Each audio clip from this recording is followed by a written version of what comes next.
having a Hello Kitty staycation here at Fairmont Singapore, and we're going to show you around our Hello Kitty room. So once you go inside the room, first to your left you'll have your closet, and your closet will have all of the amenities that you would expect. To your right you will have a full-length mirror that leads into the toilet and bath. And let's go inside, I'll show you. So the toilet and bath has a lot of mirrors and lighting. You even have your windows to peek into the main room, and then you have your bathroom amenities that are Le Labo brand, Rose 31, Le Labo, body bar, shampoo, conditioner, perfume body lotion, and shower gel. And then you also have your toilet and of course your shower. And then going into the main part of this room, you have your bar here with your complimentary water, your cups for your coffee and tea, and then this drawer has a beautiful surprise. You have all of your coffees and teas for you to enjoy. This cabinet leads into this bar slash fridge. It has nothing in it. This is the main room. Ta-da! Here's the main event. On the bed, we have a lot of Hello Kitty surprises. Let me show you one by one. So you have, what is this? A towel.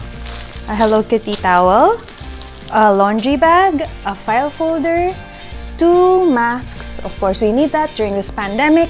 We have our room sign for do not disturb. Does it have a makeup room? No, only do not disturb. And then, what is this? Let's see. Oh, it's more laundry bags. And then, bonus, you have your cookies and mug, and it's a bowl! A Hello Kitty bowl. And the most important one, of course, is your Hello Kitty plushie for you to hug while sleeping.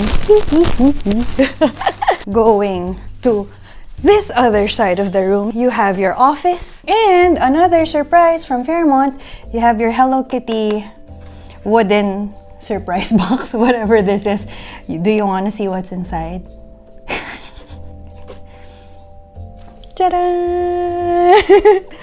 Ta-da! It's a box of sweets. You have your macarons and other like cake pops and roses. I guess those are chocolate roses. And then this room even has a balcony leading out to, how do you even open it? Let's not open it because I'm not sure. So this balcony leads out to a view of Singapore, a lot of beautiful buildings. You'll see both traditional architecture over there and then some modern architecture out there. So we're looking forward to enjoy this room during the staycation. And actually, we are also going to be having afternoon tea with Hello Kitty. So I look forward to share that story with you too.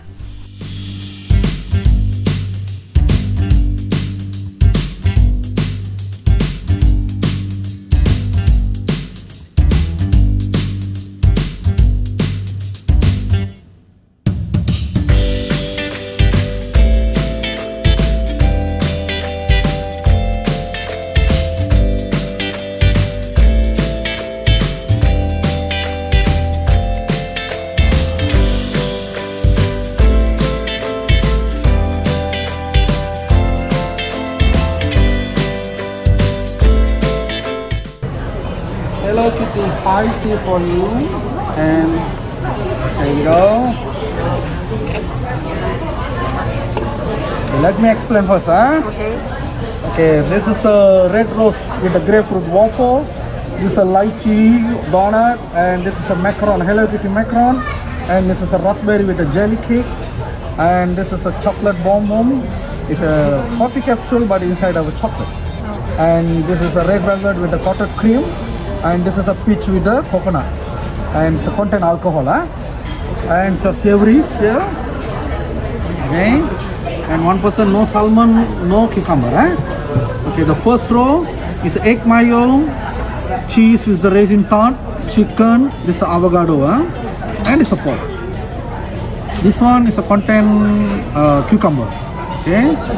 Crab meat, cheese, chicken, salmon, and pork. Okay?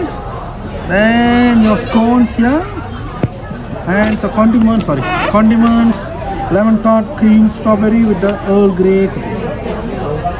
You guys enjoy. Thank you.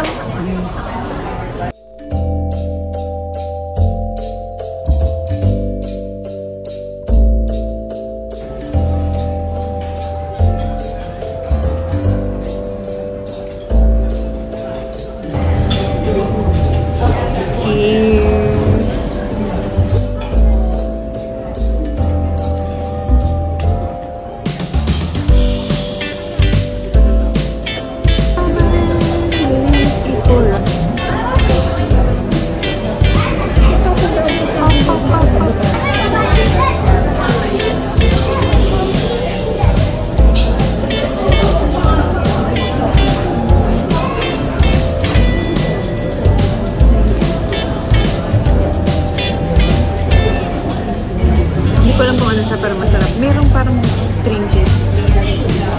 Ang refreshing ng mga green na tulog-tulog sa taas.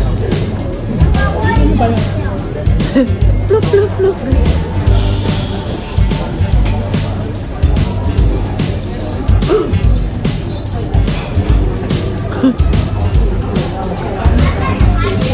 Ayaw mo.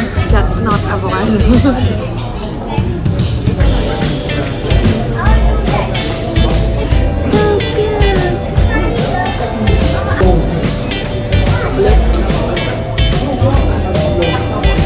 Like the donut.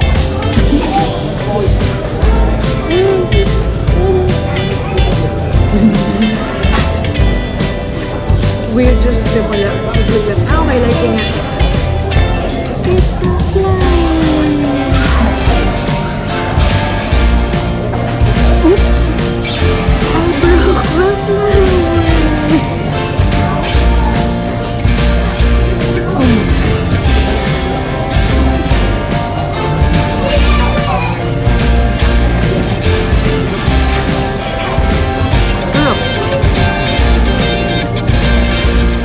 Sarap nito.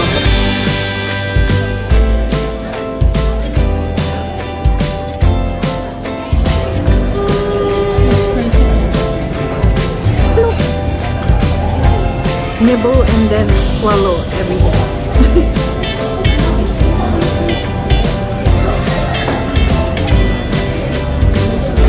Peach coconut thing.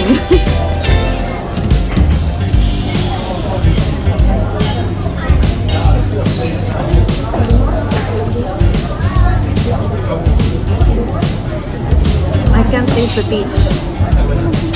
I can taste sweet and a little bit tangy, but not peach flavor.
May malalasahan ko naman kahit isang patak na kayo pang burger na rin nila.